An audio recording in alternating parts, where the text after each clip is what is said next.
A última parte, então, a gente vai continuar falando sobre algumas técnicas. Então, a gente viu as 7 técnicas mais utilizadas, né, mundialmente, né, em todo o processo de produção, processo industrial, processo comercial. Então, desde a parte do projeto até a análise dos acidentes. Dentro da parte elétrica, a gente tem dois aspectos muito utilizados também, que é o DDS e o checklist. O DDS é um conjunto de perguntas, né, de controle individual que faz o trabalhador reduzir a pressa na execução da tarefa e pensar mais no que ele vai fazer. Isso é importante para o eletricista, porque o eletricista não pode ter pressa para fazer. Ele tem que fazer de forma consciente, né, mantendo a segurança. Não é que ele tem que ser lerdo, leso, ele tem que fazer dentro dos aspectos de segurança. E muitas das vezes, quando você tem pressa, você acaba burlando a segurança. Então, o DDS é esse diálogo diário de segurança mesmo. Ele vai respondendo questionamento. Então, entendo e conheço toda a extensão da tarefa que eu vou realizar, aí vai marcando sim ou não. Por exemplo, pensei nos possíveis riscos da tarefa e tomei as medidas de controle para me proteger. Avaliei e se estarei ou não exposto a partes energizadas durante todo o serviço. Então, ele vai marcando, vai analisando ali todos os aspectos de acordo com esse diálogo diário, para cada serviço que ele vai fazer, tá? Então, ó, apliquei o meu dispositivo de bloqueio e sinalização. Então, se precisar bloquear, ou seja, impedir que outra pessoa religue aquela máquina ou religue aquele disjuntor, já que ele vai trabalhar, você vai trocar a lâmpada, você vai desligar o disjuntor. Então, como você vai fazer para ninguém ir lá e ligar o disjuntor, né? Então, tem os dispositivos de bloqueio, que a gente vai ver um pouquinho mais para frente, tá? Estou afastado a uma distância segura para me proteger dos riscos de arco elétrico? Há possibilidade ali de arco? Você está afastado o suficiente? Então, você vai respondendo todas essas questões.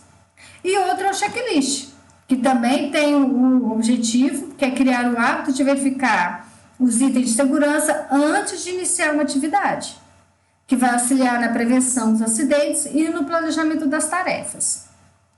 Será preenchido de acordo com a sede de segurança do trabalho. A equipe somente iniciará a atividade após realizar a identificação de todos os riscos, a medida de controle e após concluir os respectivos planejamentos da atividade. Tipo esse aqui, um exemplo, tá? Para quem vai trabalhar com o checklist, segurança, subtransmissão. Aí vai estar lá com todas as identificações, né? A descrição da atividade, risco. Quais os riscos que você encontrou para fazer essa tarefa? Queda, ergonômico, ruído, mais algum que não está aqui? Equipamento de proteção, quais equipamentos que você vai utilizar? Estão todos aqui? Tem mais algum que você precisa utilizar? Aí tem aqui, ó, requer desligamento de bloqueio, quais? O serviço requer sinalização, quais sinalização? Cone, bandeira, bandeirola, giroflex, o que vai ser utilizado? Necessita delimitar a área de trabalho? Como que vai fazer? Então, você tem esse checklist e vai analisar, ok? Algum outro aspecto necessário, você vai anotando. Então, é bem simples mesmo, ó. Esse serviço requer que o funcionário amarre a escada e se amarre nela, ou seja, se prenda nela, né? Todos estão bem fisicamente, mentalmente? Aí tá, vai ser colocados todas as descrições, qual se enquadra, o nome de quem está fazendo o serviço, vai colocar o nome do registro dele, ele vai assinar que participou desse checklist, tudo certinho, quem que é a liderança, ou seja, o chefe daquela equipe, a data e a hora que foi feito isso.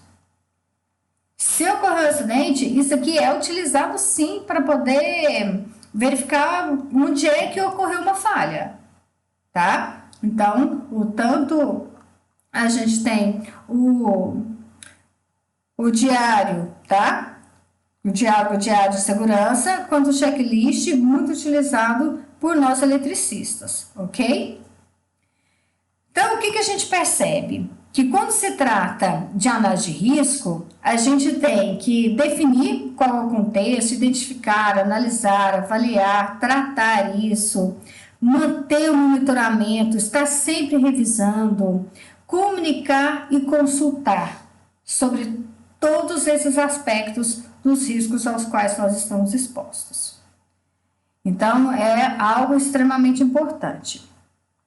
Coloquei aqui, só para vocês terem uma ideia, um exemplo de aplicação de análise de risco em sistemas elétricos. Elaboração e análise de risco para desenergização de uma cabine elétrica de 3,8 kV. Tá, pessoal?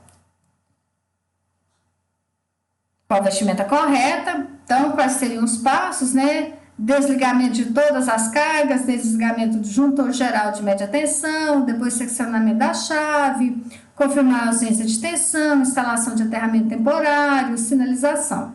Então, os passos para poder fazer isso. Aí, cada passo, né, que vai ser executado, cada tarefinha, quais são os perigos? Na hora de desligar as cargas, ocorre o risco de choque elétrico e de arco elétrico. Qual que é o potencial do dano? A morte. O que vai utilizar para que isso não ocorra? Luva, calçado isolante, vestimento especial, óculos de proteção. Aí vamos pegar aqui, confirmar a ausência de tensão. Se não tem ali, não conseguiu ter ausência, se ainda tem tensão, ainda corre o risco de choque e de arco.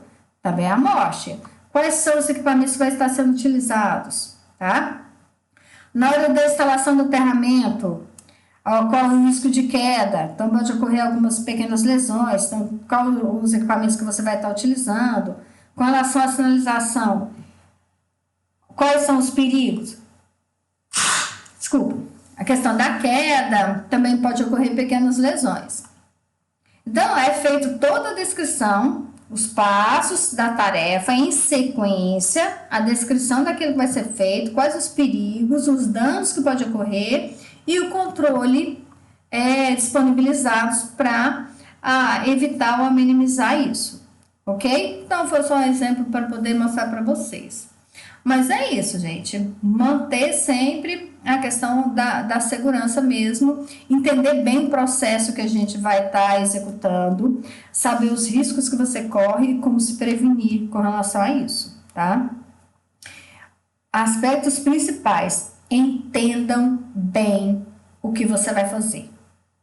Saiba exatamente qual que é a sua função, quais são as suas tarefas, os perigos que você está exposto, o que isso pode provocar e como se prevenir, ok? E agora a gente tem as atividades para fazer. Então, tem uma atividade no Classroom. E além dessa atividade do Classroom, vocês vão fazer uma outra atividade, tá? Que é sobre os 5 porquês. Então, eu dei um exemplo no primeiro vídeo sobre os 5 porquês, que é uma ferramenta também utilizada, tá? Para análise e solução de problemas. Então, aqui é outro exemplo para poder entender melhor, ó. A gente tem uma peça com defeito. Por que essa peça está com defeito? Ela resultou de um processo, tá? De um problema do processo produtivo. Por que ocorreu esse problema do processo produtivo? Ocorreu uma avaria no equipamento. Por que ocorreu uma avaria nesse equipamento? Não foi realizada a manutenção preventiva no equipamento. Por que não foi? A manutenção preventiva do equipamento não estava incluída no plano. Por quê? Porque o manual do fornecedor do equipamento não foi consultado. Então, 5 porquês. Qual que é a solução? Então, incluir nas ações de manutenção preventiva para o equipamento no plano.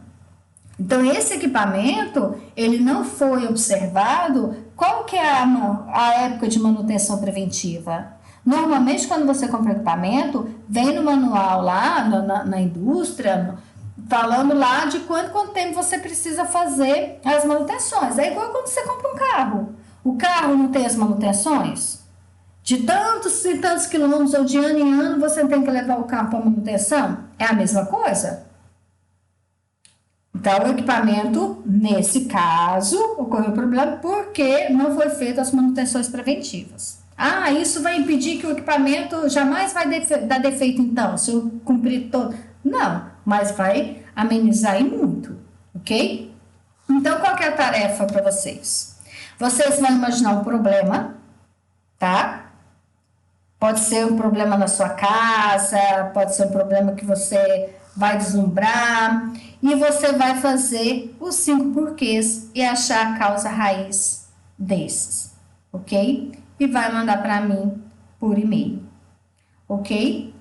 Então, qualquer dúvida é só me perguntar, mas é uma tarefa bem simples, tá? Com relação aos porquês, já dei 2 exemplos relacionados ao porquê. Então, você vai imaginar um problema e vai fazer as 5 perguntas, os 5 porquês. Beleza? No mais, estou aqui para sanar as dúvidas de vocês. Ok? Tchau, tchau.